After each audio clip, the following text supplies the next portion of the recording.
ಸಮಿತಿಯ ಸದಸ್ಯರು, ಇನ್ನೊಬ್ಬ ಸಂಸದ, ಮತ್ತೊಬ್ಬ ಶಾಸಕ ಮತ್ತು ಬಿಜೆಪಿ ರಾಜ್ಯಾಧ್ಯಕ್ಷ.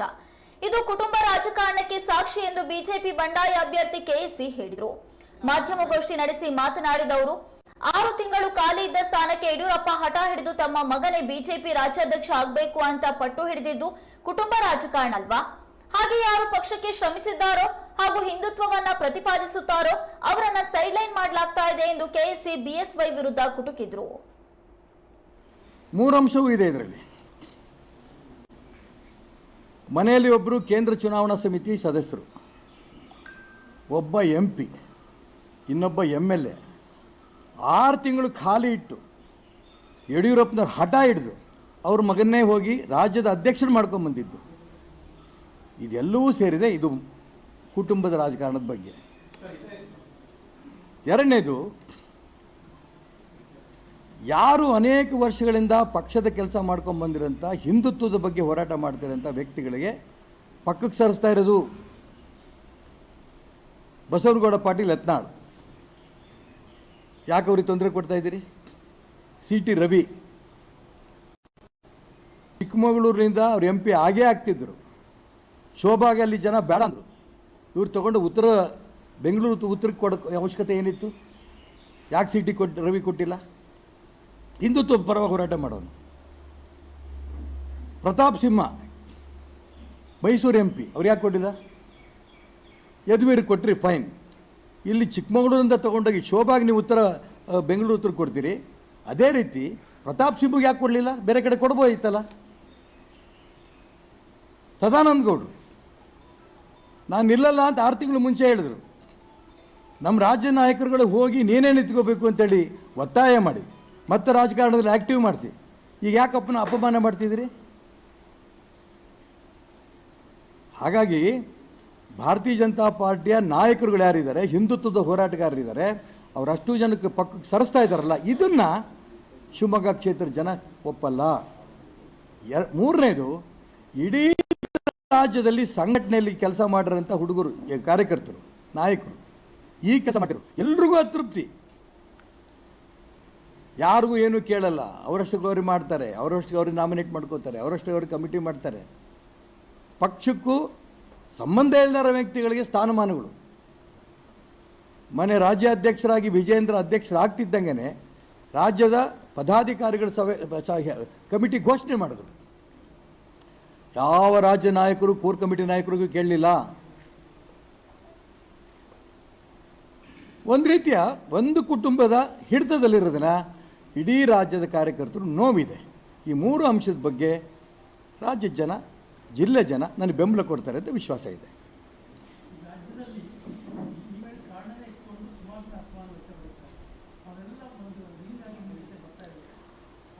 ನಾನು ಯಾರನ್ನೂ ಕರೆದಿಲ್ಲ, ಆದರೆ ಅನೇಕರು ಅವರವರೇ ಫೋನ್ ಮಾಡ್ತಾ ಇದ್ದಾರೆ.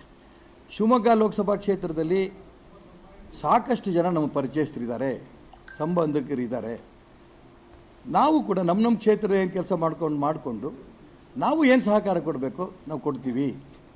ಫೋನ್ಗಳು ನಂಗೆ ಬರ್ತಾಯಿದೆ.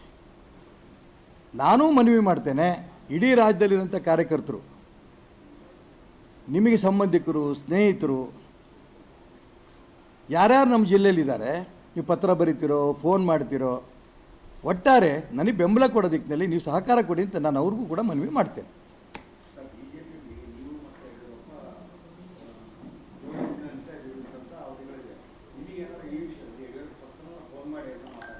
ಯಡಿಯೂರಪ್ಪ ನಂಗೆ ಮಾತಾಡಿಲ್ಲ. ಯಡಿಯೂರಪ್ಪ ಮಾತಾಡಿದ್ದು ಯಾವಾಗ ಅಂದರೆ, ನಾನು ನನ್ನ ಮಗ ಅವ್ರಿಗೆ ಮನೆಗೆ ಹೋದಾಗ ನಿನ್ನ ಮಗನಿಗೆ ಹಾವೇರಿ ಟಿಕೆಟ್ ಕೊಡಿಸ್ತೇನೆ, ಆ ಹಾವೇರಿ ಕ್ಷೇತ್ರದಲ್ಲಿ ಓಡಾಟ ಮಾಡಿ ಗೆಲ್ಲಿಸ್ತೇನೆ ಅಂತ ಮಾತು ಹೇಳಿದ್ರು. ಕೊನೆಯ ತನಕವೂ ಕೂಡ ಯಡಿಯೂರಪ್ಪನ ಮಕ್ಕಳು ಕಾಂತೇಶ್ ಸಿಂಗ್ ಹಾವೇರಿ ಟಿಕೆಟ್ ಆಗತ್ತೆ ಅಂತ ಮೇಲೆ ಮೇಲೆ ಮೇಲೆ ಮೇಲೆ ಫೋನ್ ಮಾಡ್ತಾಯಿದ್ರು. ಇನ್ನು 2 ದಿನ ಅನೌನ್ಸ್ ಆಗಂತ ಹಿಂದಿನ ದಿನವೂ ಕೂಡ ರಾಘವೇಂದ್ರ ಕಾಂತೇಶ್ ಸಿಂಗ್ ಫೋನ್ ಮಾಡಿ, ದೇವರಣ್ಣ ನಿನಗಾಗತ್ತೆ. ಮನೆ ಬಸವರಾಜ ಬೊಮ್ಮಾಯಿಯವರು ಮುಖ್ಯಮಂತ್ರಿಯಾಗಿ ಫೇಲ್ ಆಗಿರೋಂಥ ಮುಖ್ಯಮಂತ್ರಿ, ಅವ್ರು ಯಾವ ಕಾರಣಕ್ಕೂ ಕೇಂದ್ರ ನಾಯಕರು ಒಪ್ಪಲ್ಲ ಅಂತ ಹೇಳಿ ಹಿಂದಿನ ದಿನ ಟಿವಿಗಳಲ್ಲಿ ಬಂತು. ಹಾವೇರಿಗೆ ಬಸವರಾಜ ಬೊಮ್ಮಾಯಿ, ಚಿಕ್ಕಮಗಳೂರಿಗೆ ಅವ್ರ ಹೆಸರೇ ನಂಗೆ ತಕ್ಷಣ ಬರೋದು. ಹಾಂ, ಶೋಭಾ ಕರಂದ್ಲಾಜೆಗೆ ಯಡಿಯೂರಪ್ಪನವರು ಹಠ ಹಿಡಿದಿದ್ದಾರೆ. ಟಿ ವಿಗಳಲ್ಲಿ ಬಂತು, ಎಲ್ಲರೂ ನಮ್ಮ ಮನೆಗೆ ಬಂದರು. ಯಡಿಯೂರಪ್ಪನವರು ಇಲ್ಲಿ ಒಂದು ಸನ್ಮಾನಕ್ಕೆ ಬಂದರು, ಅವ್ರ ಮನೆಗೆ ಹೋಗಿದ್ದರು. ಇಲ್ಲ, ಈಶ್ವರಪ್ಪನ ದೆಲ್ಲಿಗೆ ಕರ್ಕೊಂಡೋಗಿ ಅಮಿತ್ ಶಾ ಭೇಟಿ ಮಾಡಿಸ್ತೀನಿ, ಟಿಕೆಟ್ ಕೊಡಿಸ್ತೀನಿ. ಟಿ ವಿನಲ್ಲಿ ಹೇಳ್ರು, ನನಗೇನೆ ನನಗೆ ಫೋನ್ ಮಾಡಿದ್ರು, ಬಾ ದೆಲ್ಲಿಗೆ ಹೋಗೋಣ ಅಂತ. ನಾನು ವಾಪಸ್ ತಕ್ಷಣ ಕೇಳಿದೆ, ಶೋಭನ್ ಕರ್ಕೊಂಡೋಗಿದ್ರ ದೆಲ್ಲಿಗೆ ಅಂತ. ನಾನು ಜೋಕ್ ಮಾಡ್ತಿಲ್ಲ, ಸೀರಿಯಸ್ ಆಗಿ ಹೇಳ್ತಾ ಇದ್ದೀನಿ. ನಿಮಗೆ ಶೋಭನ್ಗೆ ಹಠ ಟಿಕೆಟ್ ಕೊಡ್ಸೋಕ್ಕೆ ಬರುತ್ತೆ, ದೆಹಲಿಗೂ ಅವ್ರು ಕರ್ಕೊಂಡು ಹೋಗಿದ್ದೇನೆ. ನೀವು ಪ್ರಾಮಿಸ್ ಮಾಡಿದಂಥ ಕಾಂತೇಶಂಗೆ ಯಾಕೆ ಕೊಡ್ತಿಲ್ಲ? ಮತ್ತು ನನಗೆ ಕೊಡಿಸ್ಬೇಕಾದ್ರೆ ಕಾರಣ ಏನಿತ್ತು? ಅವರೇ ಹೇಳಿದ್ದು, ಹೂನಪ್ಪ, ಮೊನ್ನೆ ವಿಧಾನಸಭಾ ಚುನಾವಣಾ ಸಂದರ್ಭದಲ್ಲಿ ಕೇಂದ್ರದಿಂದ ಒಂದು ಸೂಚನೆ ಬರ್ತಿದ್ದಂಗೆ ಚುನಾವಣೆ ನಾನು ಅಸೆಂಬ್ಲಿ ಸ್ಪರ್ಧೆ ಮಾಡಲ್ಲ ಅಂತ. ನೀನು ನಿಷ್ಠಾವಂತ ಕಾರ್ಯಕರ್ತ ಆಗಿದೆಯಾ, ಖಂಡಿತ ನಿಮ್ಮ ಮಗನಿಗೆ ಟಿಕೆಟ್ ಸಿಗುತ್ತೆ.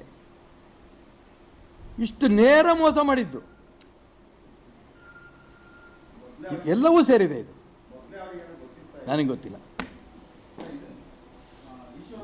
ನರೇಂದ್ರ ಮೋದಿಯವರು, ಕೇಂದ್ರ ಸಮಿತಿಯವರು ಒಂದು ಕುಟುಂಬಕ್ಕೆ ಒಂದು ಟಿಕೆಟ್ಟು ಅವರೇ ಪ್ರಾಮಿಸ್ ಮಾಡಿದ್ದು. ನಾನು ನನ್ನ ಮಗನಿಗೆ ಕೊಡಿದ್ದು ಕೇಳೋಕ್ಕಿಂತ ಮುಂಚೆ ನಾನು ಅಸೆಂಬ್ಲಿ ಟಿಕೆಟ್ ನಿಲ್ಲಲ್ಲ ಅಂತ ತೀರ್ಮಾನ ಮಾಡಾಗಿತ್ತು.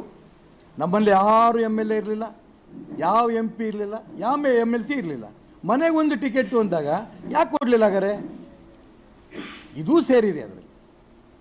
ನಾನು ಸೇರಿ ಇಲ್ಲ, ನಾನು ಬರೀ ಕಾಂತೇಶಿಗೆ ಕೊಡಲಿ ಬಿಡಲಿ, ಇದು ಸೇರಿದೆ. ನಾನು ಮುಚ್ಚುಮರೆ ಹೇಳ್ತೀನಿ, ಈ ಸಿದ್ಧಾಂತಗಳೆಲ್ಲ ಜೊತೆಗೆ ಇದು ಸೇರಿದೆ. ಗಾಳಿ ತೂರ್ಬಿಟ್ರು.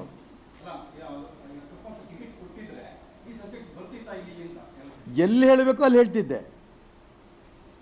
ಈಗ ನೇರ ತೊಡೆ ತಟ್ಟಿ ನಿಂತಿರ್ಬೇಕಾದ್ರೆ ನನಗೇನೀಗ ಮಳೆ ಏನು ಚಳಿ ಏನು ನೀರಿಗಿಳಿದ್ರೆ ಅಂತಾರಲ್ಲ, ಹಾಗಾಗಿ ಪಕ್ಷದಲ್ಲಿರೋಂಥ ಸಮಸ್ಯೆಗಳನ್ನು ಶುದ್ಧೀಕರಣಗಳು ಮಾಡಬೇಕು ಅಂತ ನೇರವಾಗಿ ಹೇಳಿದ್ದೀನಿ.